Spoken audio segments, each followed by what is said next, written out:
There are clear behavioral signs that your child or loved one is recovering from video game addiction. In our final episode, Dr. Joseph explains what recovery from this unique condition looks like and how to maintain long-term wellness. What are the signs that a teenager or child has recovered or is recovering from their video game addiction? When they have returned to their basic functioning, when they're returning to school, they're returning to work, they're having healthy relationships with their family members again, they're having healthy social lives again. Mm-hmm. The areas that were really hurting are no longer affected by the addiction because the addiction isn't present. And is that immediately, or do they have to have that normalcy for a period of time? That's a good question. I don't think we fully know that, what remission looks like. Mm-hmm. And in fact, for all disorders that are listed under addiction in the DSM-5, there is a typical remission period, but there's not one for gaming disorder. All right. So for now, normal looks really good. Stay tuned. In any, for a day or a year, looks good. Are there other mental health disorders to look out for that could develop once the addiction has been dealt with? So a lot of people who have addictive patterns tend to find other addictions. Yes. So you want to be careful that you're not replacing one addiction for another.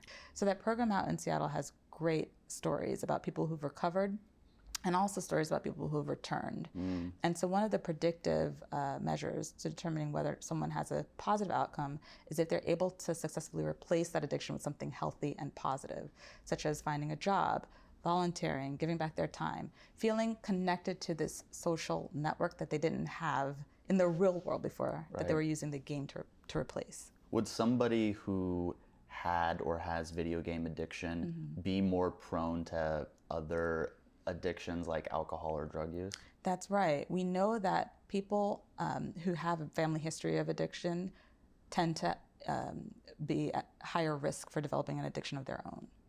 I mean, that's also important for parents to consider when their kid is showing those initial signs of mm-hmm. video game addiction. Because if you have a family line of drug addiction or alcohol abuse, we already know that this type of harmful behavior is present. So it might make it even more likely that they could develop video game addiction mm-hmm. or something else down the line. Mm-hmm. Can they ever play video games again? Probably not. For some reason that irritates me. I want them to be able to still enjoy this thing that once gave them joy, but now has ruined their life. So if you really think about true addiction mm-hmm. in the way that you think about substance addiction, it's not like you can tell someone you can have just a little sip of alcohol. I get that. You really have to go cold turkey, so to speak. That. All right. What if they go to a friend's house and their friend clearly has a video game console? What do they do? So like with other types of addiction, substance addiction, you don't put yourself back into that situation. So if your friends know that you're recovering, mm-hmm. they most likely won't have that around you. It's the same as with substances. And if parents find that their child or their child grows up and finds that they have substituted an addiction for their video game addiction, what is their next step? The same steps you took in the first place. Addictive behavior is addictive behavior. It doesn't matter if it's a substance addiction or a behavioral addiction. Yeah.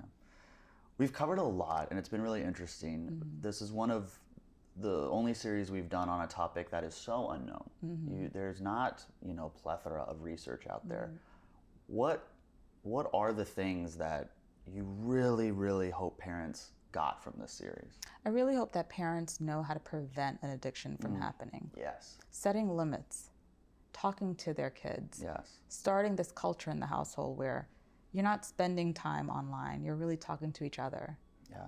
Opening communication so that kids can be honest with their parents and parents really listening and being empathic and modeling empathy for their kids. Yeah. I think that that's the takeaway. I love the creating a culture at home that does not put the digital devices in front of everything else. Mm-hmm. Creating an offline culture in the home and really focusing on empathy so that we can prevent video game addiction in the first place. Correct. Think about that utopia if you come home and you don't open the laptop, you don't check work emails, and you're talking to your child. Oh. And they're not gaming. What is this, 1953? I love that. That was wonderful. Well, thank you for being here again. This has been so eye-opening. I know you've helped a lot of people. I'm Kyle Kittleson, and just remember, whatever you're going through, you got this.